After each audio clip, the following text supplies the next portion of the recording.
To support this podcast, go to positivesarcasm.com/donate. Any amount is appreciated. Once again, positivesarcasm.com/donate. Thank you and enjoy the program.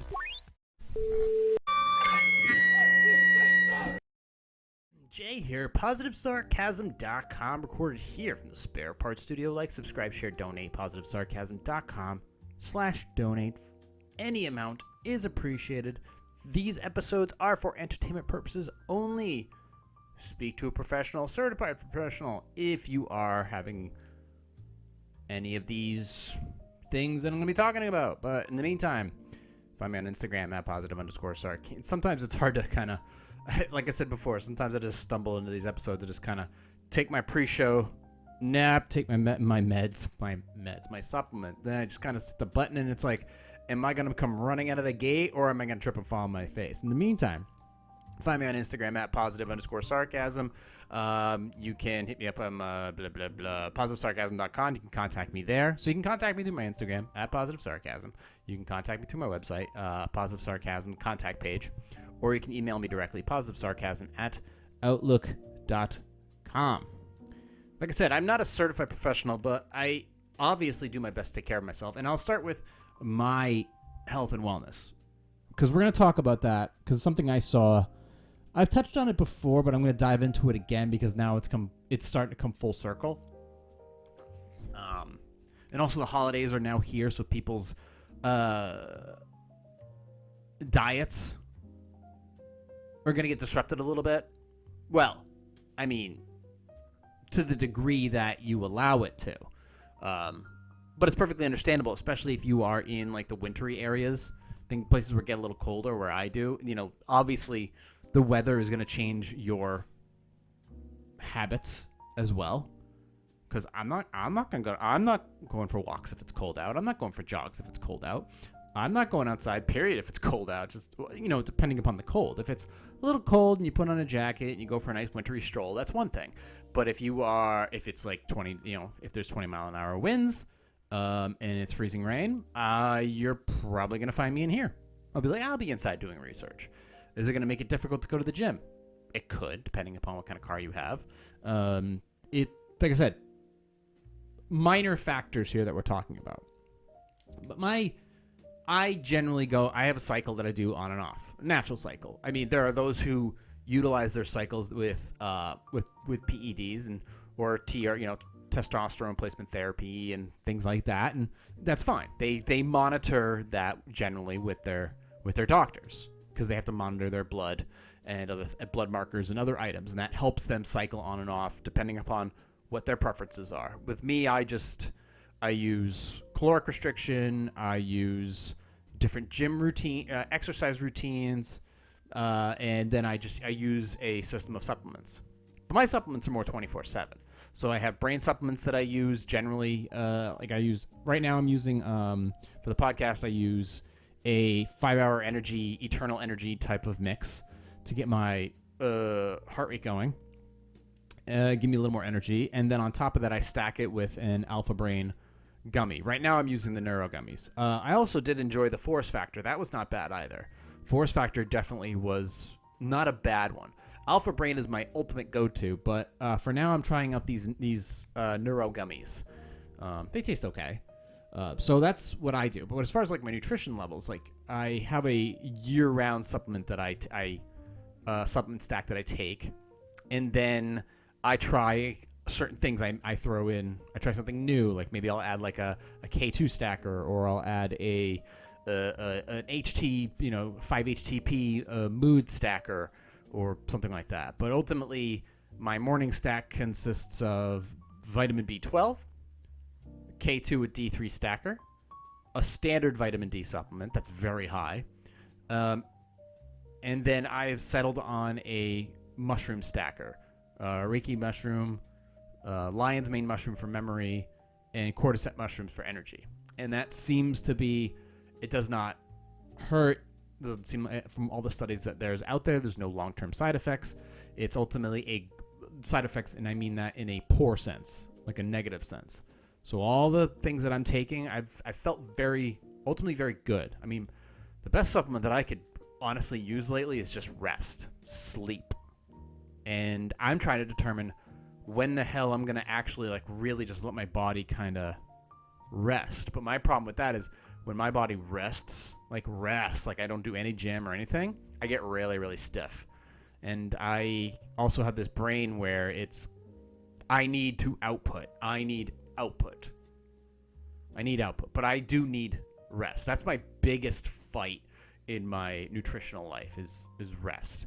I've also been concerned with the amount of tonic that I've been taking in, because I was like, why are all of a sudden my forearms getting so hurt, like almost like arthritic? But I was like, what am I doing? Is there something actually physically wrong with my arms? Am I having some ligament issues? Or so I just noted. I know that when you try to be as in tune as you are, possibly, or like I am with my body, it's like you notice like anything that you add in or take out of your diet or supplement in, or any dietary changes or whatever, it's like all of a sudden you notice, what happened here? So I noticed that I've been enjoying like tonic. I drink a lot of tonic in the mornings now. Probably been going on for the last 3 months. And I know that tonic has some muscle relaxing, leg or body muscle cramping type of side effects to it. It doesn't add to the muscle cramps. It supposedly takes it away. But I don't know if that's been adding to. And tonic contains something called quinine. And I don't know if that's been causing. I don't know. I have no evidence to back this up, but I don't know if it's been pushing along some of the possible, pain, ultimately pain or discomfort in my forearms and lower bicep and in my wrist area. So I'm deciding to take that out effectively. As of this morning, I have taken quinine out of my diet, no tonic, just basically seltzer and cranberry juice, and that's pretty much it. So I've been taking that out. So I try to really keep a real global perspective on my nutrition, ultimately, to make sure that I don't just continue on. It's like, oh, well, fuck it. It is what it is. It's like, nah, bro, this can come out and we'll monitor that and see if that makes the problem go away. If it makes the problem go away, it's like, oh, okay, maybe it was this thing. If it's not, then I'm like, all right, well, let's investigate further. Like I talked to you about a year ago, and I had like back problems, and I still have them from time to time, but I've been able to manage it and mitigate it with certain, stretching and inversion table and pre-workout stretches, and I've been able to, work with it. It has not gotten worse. And I've actually been able to work with it much better, and it's gotten ultimately better. I mean, I'll be honest with you, to really solve that problem, I probably should go to like some kind of freaking physical therapist, not like a chiropractor or anything. I've been like a physical therapist mixed with that freaking Vietnamese spa there, where they just kind of really make you feel good. And I don't mean that probably wouldn't hurt, but I'm just blobbing at this point. I really want to get to. Well, first I want to get to the sip of water. That's not water. It's seltzer with cranberry. So let's see here. Let me get back on track. There are ways to take care of your body and look better and stuff, but there's always been shortcuts. And for some people, like starvation, which is never good, eating disorders can develop from that. But now they have this thing called, ultimately there was for a while there, for about 10 years, there was ultimately anybody who was fat. There was like a fat shaming thing, especially in Hollywood. You're beautiful the way you are. It's like, no, you're unhealthy. You're not healthy, and you can have some serious health problems down the road. Well, that's kind of disappeared. That's kind of fallen off the face of the earth in the last 3 to 5 years with the introduction of the GLP-1, which is I'm going to get to that actually. GLP-1, which is a semaglutide. It's an injectable that you can get through your doctor's office, and you've noticed it a lot in Hollywood. Now, I'm not stating for the record that any of these people are on this GLP-1 or semaglutide. Basically, you'd call it a body weight reducer, but I've noticed it a lot lately. Now, from my experience of being behind stage with a lot of fitness athletes, physical fitness athletes, going on stage and doing whatever they can to be as shredded and as lean and as possible, there's a lot of ways to to do this. A lot of it's not healthy, but there can be a healthy lifestyle that evolves from it, and then there can be some serious consequences that evolve from it. And what I want to focus on is, so I've seen like the cast of Wicked. I'll be honest with you, I don't know any of these people with the exception of Michelle Yeoh, because she was a Bond girl. She was from Tomorrow Never Dies with the Pierce Brosnan one. There was that one. So that's where I know Michelle Yeoh. She was also in like Crouching Tiger, Hidden Dragon. She was in a bunch of Japanese martial arts movies. I first remember her from Jackie Chan's Super Cop, which I believe is from like 1994. She's a fantastic actress. Fantastic. She's awesome. Beautiful woman. But I noticed her, the black chick, I don't remember her name, whatever. I have no idea where she's from. And Ariana Grande. First time I ever mentioned the words Ariana Grande was from that concert where there was a terrorist went in there and blew up and killed Safi Rose Russo's little girl. And that's where I first heard of Ariana Grande. That, and she was fucking Pete Davidson. There was that. So, and that's where I found out where she was. And she just looked like some regular typical pop star. But I noticed apparently it's buzzing at the red carpet that they're all not just skinny, but gaunt. Like unhealthy looking. And you can go and look at the pictures. It doesn't look healthy. And here's the thing is, when it comes to nutritional guidance and trying to look like emulating Hollywood actors are 100% the wrong path to take. All right, because they are getting ready for a role, whereas you're trying to get ready for life.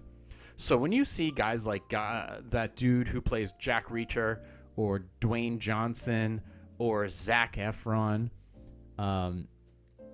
who are trying to get jacked and shredded, I can tell you right now, they're all taking shortcuts. The Indian dude who's in the Eternals, who went from being a fat piece of shit to being all jacked and shredded, they're all taking shortcuts. They're 100% on performance-enhancing drugs, weight cutting, testosterone therapy, which basically takes all your calories and chews them all up, increases muscle production in a much shorter period of time.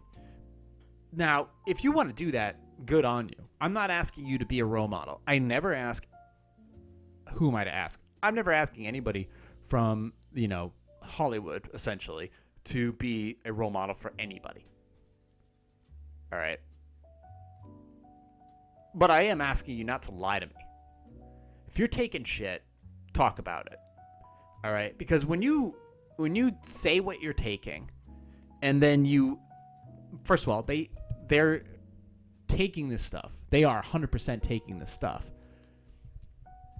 You should also talk about what you're doing, what other things, supplements, and other stuff that you're taking, and your nutritional guidance around that, so that people don't just go and get on Tren or get on TRT. There are other things that you need to be doing in order to make this as safe as possible. Because if you just go and get on Tren and you go and get our TRT and you don't check your blood to have your blood work done, and you don't supplement that with a healthy lifestyle and check for blood clots and check your behavior overall,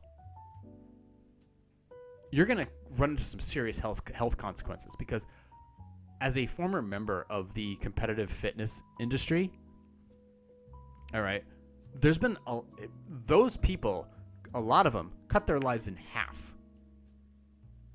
All right, especially the ones who take it to the extreme. Rich Piana, Nick Walker, was it Nick Walker? I think it was Nick Walker. A lot of them die. They just drop fucking dead. Men and women, they just drop dead. Z's, 22 years old, dead. They they die very young. Some in their early 20s, some in their 30s, some in their 40s, some in their 50s. They just go boop, some of them backstage. So but they understand the cost of what they're doing. Okay? They understand the cost of it. So if you're not careful, and a lot of them are honest about it. They say what they're taking, and they know that they're going to die young. Okay? So, but with Hollywood, they don't.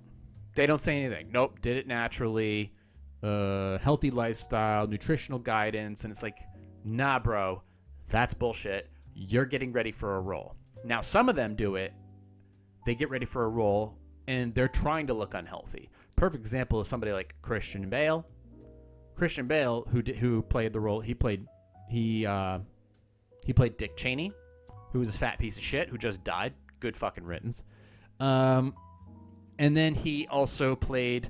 He was in a movie where the Machinist. Was it The Machinist? Yeah, I think it was The Machinist, where he was eating like a can of tuna and an apple a day, and he got like down to like 122 pounds. He was tiny. He was skinny. He did not look healthy at all. And then he shortly after that had to get ready for Batman Begins. So he went from that to Batman Begins. And I don't know if he necessarily had to take anything to get that big again, because when you reduce your body weight that quickly, your body's begging for nutrition. So let's just say you get down to I'm probably 190 pounds right now. Okay, because I'm in a bulking stage where I'm eating. I have surplus calories. So say your marker is 2,200 calories a day. I'm trying to have 2,500, 3,000 calories a day. So a lot of carbohydrates, just a lot of food in general. Trying to hit my markers, but go beyond that. If I was down to like 158 pounds, which I've been to, it's very easy to, because your body's in starvation mode at that point, very easy to put weight back on very quickly by just filling yourself up and then increasing your workout. And then you can go from being a skinny ass, unhealthy piece of shit to being like, damn, man, his veins are popped, his shoulders are huge, his chest is puffed out, because you've gone from one extreme and now you're going to another, and you can turn things around quickly. You can also do it in an unhealthy way. But for Christian Bale to go from being the Machinist to being,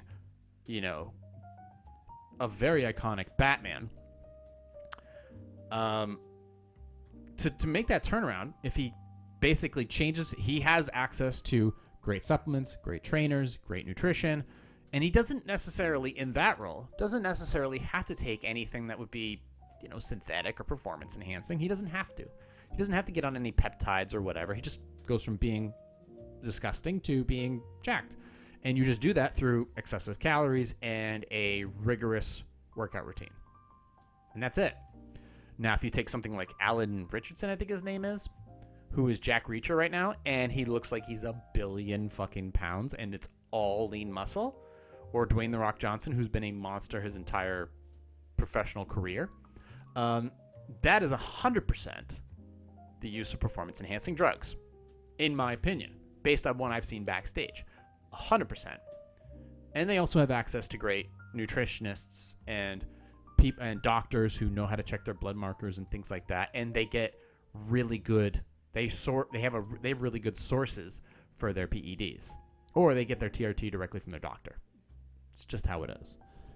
Now, when it comes to these, like what Ariana Grande is doing, I mean, can you develop these competitive fitness people? They also got eating disorders as well. I had an eating disorder for a long time after doing that. After doing multiple shows in a short window, where you get down to a certain weight and then you just stuff your face afterwards, and you can gain an eating disorder like that. I ate through a whole jar of cashew butter at one point and just threw up like fucking 2 hours later. So you can easily do that.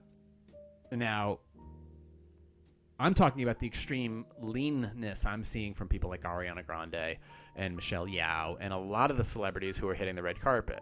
This is not a direction you want to follow. Now, I get it. Some people have like Graves' disease, which, it's very difficult to actually put on like body fat and you just stay lean.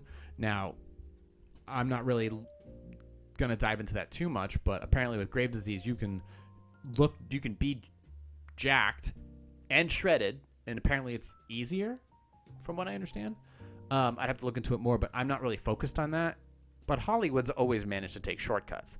And since they now have access to this new peptide called which is a GLP-1 glucagon inhibitor, they go from having to deal with eating disorders or whatever to being super thin. And a lot of the older actresses are also probably in on it as well.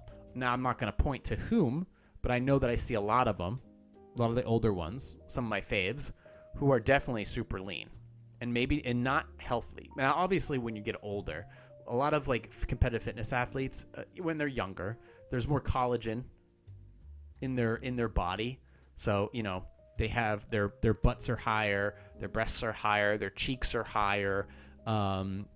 They have more fat deposits in their arms. There's more collagen, and everything is more youthful looking. But as they get older, some of that starts to fall off, and that's natural.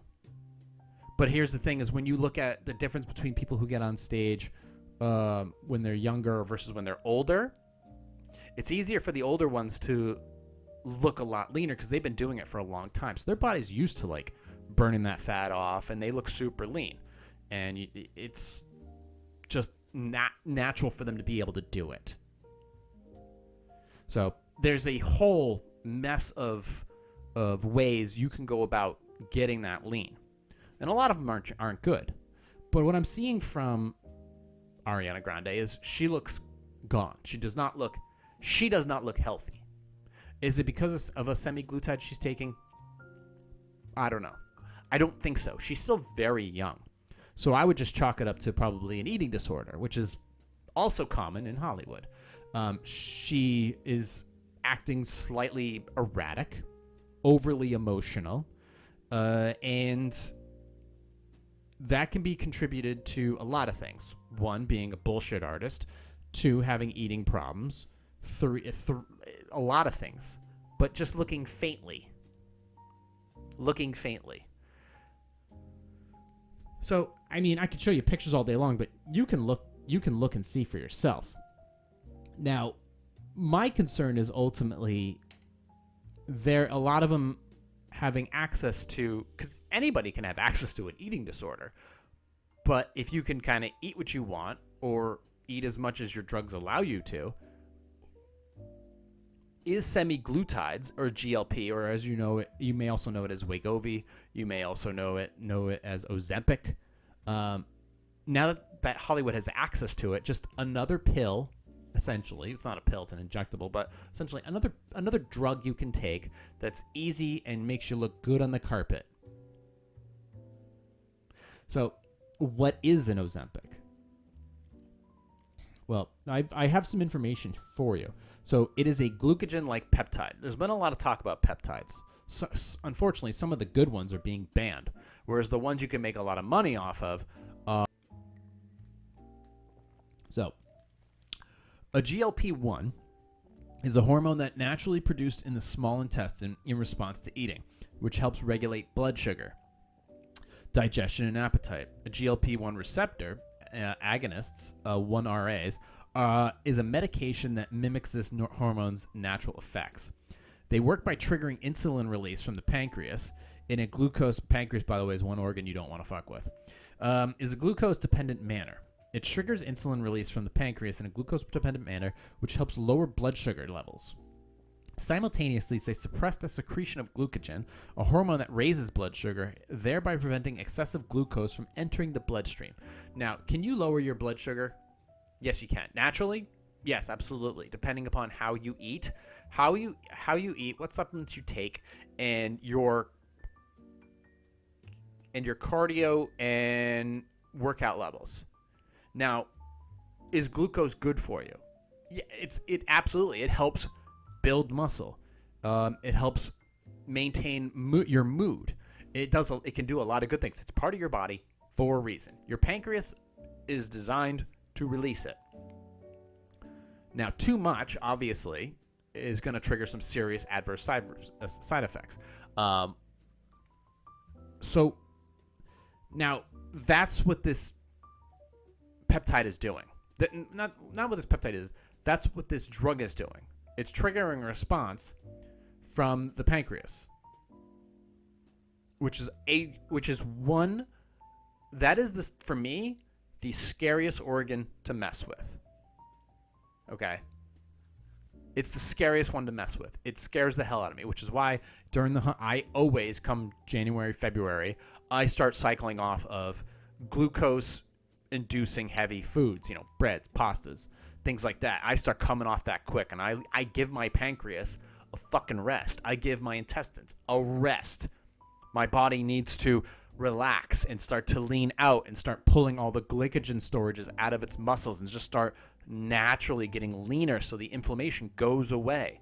And I feel better, and I do it naturally. For me, it's reducing my stress levels, allows me to eat with control.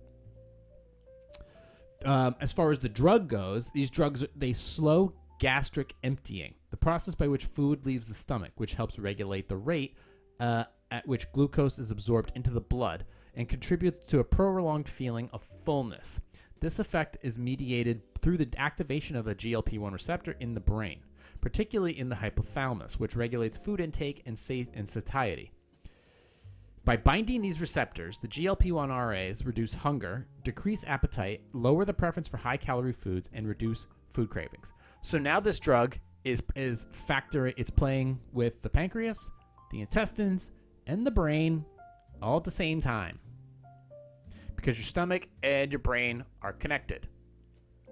It's not so much the brain telling the stomach what to do, it's the stomach telling the brain what to do. It's kind of the other way around. Natural GLP-1 hormones is rapidly degraded by the enzyme dipeptidyl peptidase, blah, blah, blah, which limits the activity to just 1 to 2 minutes in the body. GLP-1 RAs are designed with structural modifications that make them resistant to this degradation, allowing them to remain active in the bloodstream for much longer periods, often up to several days. Okay. These mechanisms collectively improve glycemic control in patients with type 2 diabetes and promote weight loss by reducing caloric intake. So ultimately, appetite suppressant. So ultimately, it is something that tells you you're not hungry. Whereas you could just say, I'm not hungry, and just don't eat. Or eat something that is lower in calories, but provides the proper nutrition. And by doing this over time, you start to feel better. Now, common side effects include nausea, vomiting, diarrhea, injection site reactions, which are often transient and may be minimized by gradual dose escalation. More serious but rare side effects include acute pancreatitis, gallbladder disease, and potential risk for thyroid cancer and suicidal ideations. These associations are not yet conclusive. We can get into that. Ultimately, you're taking a shortcut because you need to get leaner. Now, I understand for people who are extremely obese, type 2 diabetics, you can turn type 2 into type 1. Okay? That's bad news bears. Because then you got no control. To get yourself out of the type 2 realm, you have to reduce your caloric intake and you have to reduce your activity levels. You don't have to beat yourself up. You don't. But you got to change your lifestyle. By taking this shortcut, it's affecting a lot of things in your body. Now, ultimately, if you are on your way to certain death, I can understand where a GLP-1 inhibitor could be beneficial. But ultimately, it's a shortcut. It's a shortcut. Your body is fucked up, though, ultimately. And I can understand where Ozempic could play a factor. But honestly, I always think there's better alternatives. But I could see Hollywood giving this look. And you know that Ozempic has got something to do with it. You know, I believe that, obviously, in a lot of them, I look at these pictures with Selena Gomez, with Kathy Bates, with freaking, like I said, what's her name? Arrivo. Cynthia Erivo. Extremely lean. Like upper rib cage showing. Ariana Grande again. They look weak.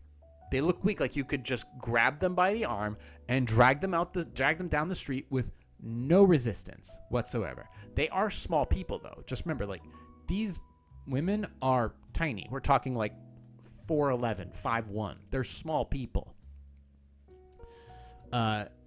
Another example of them is, let's see, who's that? These are all rumors. Like, I don't know if Mindy Kaling was bigger. She looks smaller. It's probably because she's taking care of herself. I wouldn't contribute it. She doesn't look like she has been taking any type of GLP-1 type drug, although they wouldn't admit it. But then you look at people, other people, like, the hell's their name? There's my girls. Nicole Kidman and Demi Moore. They look lean. They look way too lean. Now, they are older, though. So how a GLP-1 type drug would interact with their body, I mean, I'm sure it would be drastic. But I don't get it. These women they're beautiful women. They're healthy women. Like although Demi Moore is also, you can take eating disorders into account. You can take surgery, plastic surgery into account, liposuction, things like that, collagen injections, things like that. It's ultimately sculpting the body through surgery and drugs and poor dieting habits. And I can totally see these people who are just built for the camera, I guess, or they lived life for the camera, doing whatever it takes. Just like the guys and girls who get on stage, the ones who get on the red carpet, they suffer from the same problem. They're willing to do anything to get that glamour shot, to get that photo. And ultimately, may not be healthy.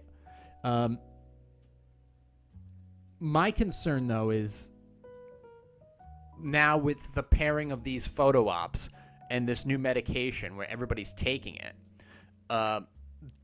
you can tell right off the bat that this is not a wonder drug. It's not. It is not a wonder drug. There is absolutely trade-offs with it. And with all the ways of actually being able to take care of yourself and look fantastic without ever having to inject or pop a pill which has a trade-off to it, there's so many other things that you can be doing to take care of yourself and not only just look good, but look fantastic. We're talking cover photo ready. Then going down this route. So that's why the idea of lawsuits is starting to come about. And believe me, the district courts are aware of it.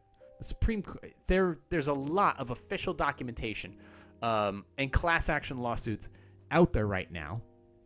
And it is. If you want to type in GLP-1 or Ozempic or Wegovy and you just type the word lawsuits, every law firm is just drooling at the opportunity to make some money off these companies, because they don't have the same. The companies that are making this stuff, they know.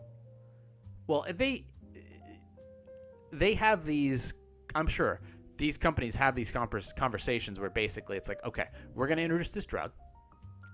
All right, we're going to have trials of it, and then we're going to look at the potential profit that comes from it, and we're going to look at the potential backlash and lawsuits that come from it. So if we can make billions of dollars, so let's say we can make $6 billion off this drug, get the contracts for it, but we're probably going to spend $500 million in consulting, legal counsel, and lawsuits and stuff like that. Well, we can make $5.5 billion. That's our bottom line. Our stockholders are going to love it, and there could be potentially these side effects and whatever, but we're going to make a lot of money off this. They're going to go for it. And then they're going to throw some bullshit commercial out there, people on fucking roller skates and sailing and laughing and all this other stuff. And then right at the very end, it's going to be side effects may include blah, blah, blah, blah, blah, blah, blah, blah. Talk to your doctor. And your doctor's going to make the money off of selling this shit, and then off they go. And, the band plays on. But the lawsuits are out there. The lawsuits are absolutely out there. Now, the GLP lawsuits are, so obviously these lawsuits are this drug is being pushed for anybody who's potentially type 2 diabetic. Okay. So controlling blood sugar, promoting weight loss, but what is it ultimately doing to the body? It's got to be doing more than just, okay, what's weight loss? Is it getting rid of fat? Is it getting rid of body fat? Is it also getting rid of muscle? Is it also getting rid of other things? Because it's through your body. It's hitting your brain. It's hitting your intestines. It's hitting your pancreas. Okay, so it's hitting head, shoulders, knees, and toes. What else is it doing? What else could it be causing? What other problems could it be causing? So the lawsuits are about GLP-1 drugs, filing lawsuits against manufacturers for not warning them about potential risks and severe side effects. Because obviously this thing just came about. The lack of warning can leave patients unaware of the dangers, unable to make informed decisions about their treatment. So, type of injuries. Ultimately, the side effects of GLP-1 drugs like Ozempic, Wegovy, gastroparesis or stomach paralysis. These drugs are generally designed to slow the process of digestion. Okay, so you're playing with the intestines. So if you're slowing that process, ultimately, is the food staying in your system too long to the point where you're having inflammation in your upper intestine or lower intestine? That is a killer. All right. Gastroparesis can occur when the process is slowed down too much or far too long. In mild cases, it leads to symptoms like nausea, vomiting, bloating, and abdominal pain. Severe cases, this is going to lead to malnutrition because your body is no longer able to absorb the nutrition because it's so gunked up. It's not able to absorb the actual nutrition that's coming from the food. And now you're nutrient deficient. Organ failure and serious hospitalization. Well, that goes to say. Bowel obstruction. These drugs have been linked to blocked intestines in lieu. Serious reaction with the intestines cannot contract. Intestines cannot contract normally. And do not move waste through the body. Bowel obstructions often require hospitalization and possible surgery. That's embarrassing. Deep vein thrombosis. This is a medical condition that happens when a blood clot forms inside the body's veins, often in the legs or extremities. The blood clot can break free and travel to the lungs, causing a pulmonary embolism. Pulmonary embolism or a severe blood clot can lead to instant death. Instant death. You understand that? Intestinal problems we just talked about. The beginning to learn the impact of the GLP-1 medication. Chronic or persistent vomiting. All right. Basically, the food never gets digested. The food never gets digested, therefore, the nutrients don't get into your body. And constant vomiting can lead to all kinds of other esophageal issues. Can lead to dehydration, malnutrition, and hospitalization. Chronic or persistent diarrhea that lasts several weeks or longer and does not resolve, which can lead to malnutrition, dehydration, and hospital stay. Okay. So this is something that really needs to be really got to keep an eye on this thing. Like I said, there are ways to ultimately well, first of all, what should you take for weight loss? Well, it's not going to be to just take a pill. It just isn't. It's not healthy. Now, like I said before, the guys who are taking all kinds of stuff to get jacked and shit, like whether it be Tren or Tren or Deca, Dianabol, TRT, growth hormone, they have their path. They know what they decided, and okay, that's one way of going about things. Now, testosterone replacement therapy generally is there for, it can be there for people who have, guys who have lower than normal testosterone. Lower than normal testosterone can lead to weight problems, can lead to depression. And ultimately that can be supplemented by, I don't know, number one, not chewing on plastic, but there's a lot of other ways you can increase your testosterone by eating healthy and taking care of your body and physical activity and a good, healthy relationship. Those are stress, sleep, those factors. But if you are still low and you're not sure what else to do, TRT can also help. Testosterone replacement therapy replaces it can bridge the gap. And ultimately you could feel better, more activity, sexual awareness, and it can help push you in a more positive direction. It can have some trade-offs too, but ultimately that can make you healthier. And those guys generally monitor that stuff with their doctor, and they make adjustments. And they make adjustments. And they take like a little stacker to help with that. Now, if you're just going to do it naturally, well, you do a balance. You can, because always being in a caloric restriction, I don't do it. I don't do it. There is, if you want to gain muscle, naturally you go into a caloric surplus. You use the extra calories to basically building blocks of more muscle. A little more fat, more carbohydrates, more protein. Build that skeletal muscle to keep your bones from having to, do any of the work. Your skeletal muscle will basically support you. Stronger skeletal muscle is going to it means if you have more skeletal muscle, more muscle in general, you're going to require more calories to maintain that. So your calories will go up. Now, if you're 20 pounds above your, let's say you're at 18% body fat, and you want to get down to 12. All right, 12 is a good number. Well, let's just see, if you want to do it over 12 to 20 weeks, you're going to go from 2,500 calories to, say, 2,000.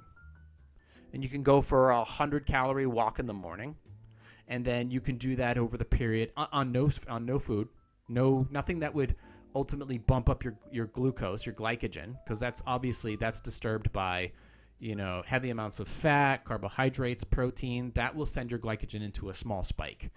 Or large spike, depending upon. But ultimately, if you start your morning by just waking up, having black coffee, and then you go for a walk, you're going to start chewing on those glycogen reserves that sit in your muscle.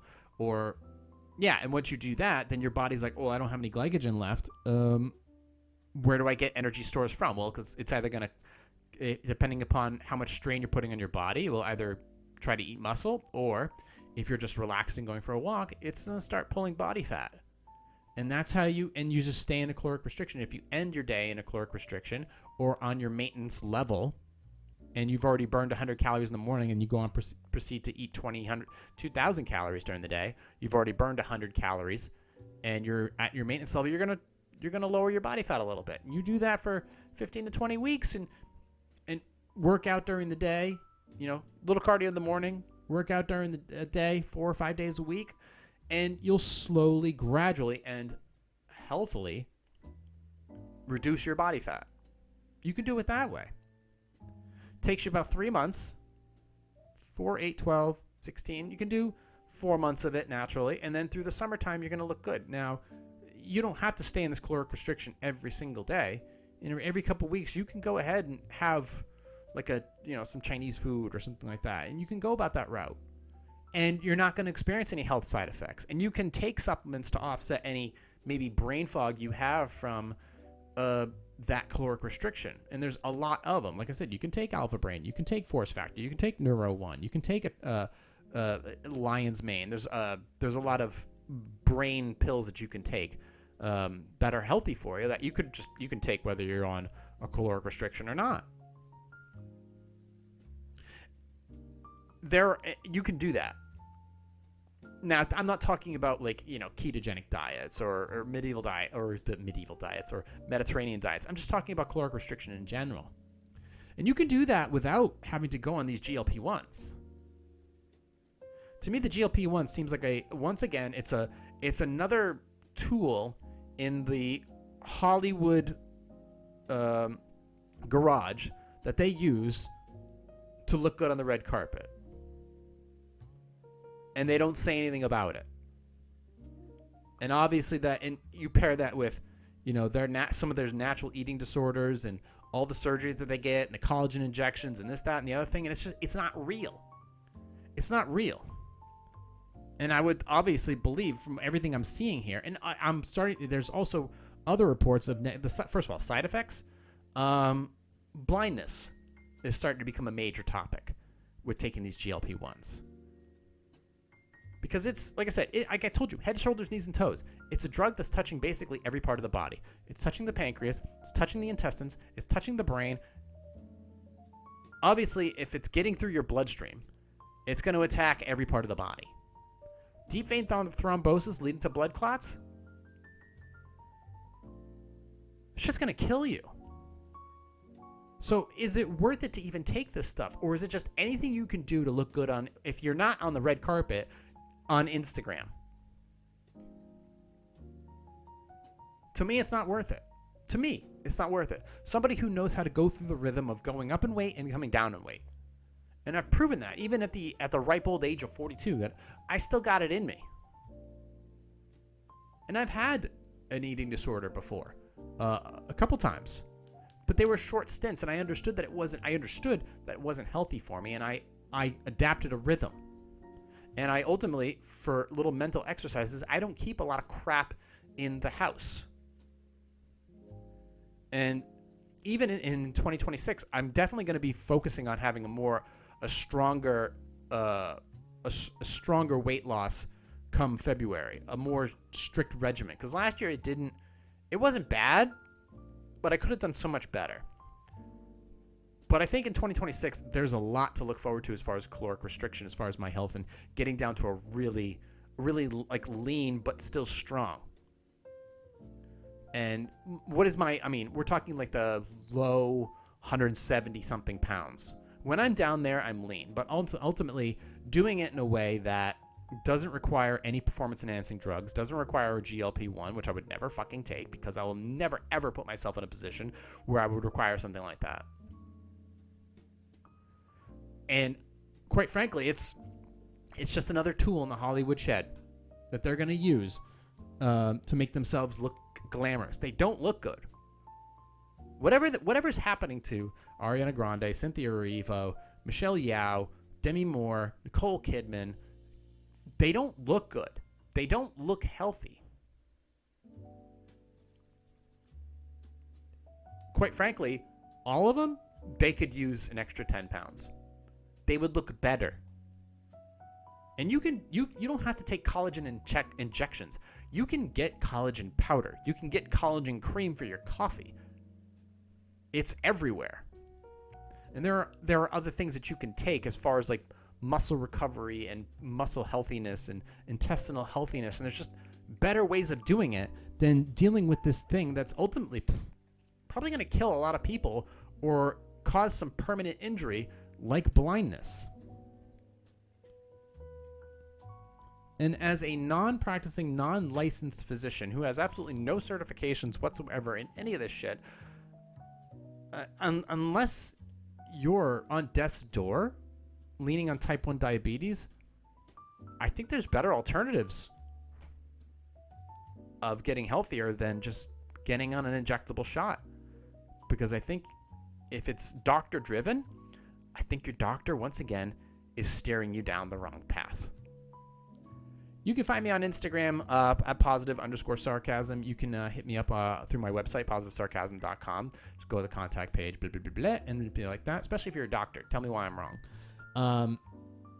So Instagram, Positive Sarcasm, contact page, and of course you can email me directly, positivesarcasm@outlook.com. Like I said, I'm not licensed in shit. I'm just giving you my opinion. All right. Do I have good genes? Yeah, I have good genes.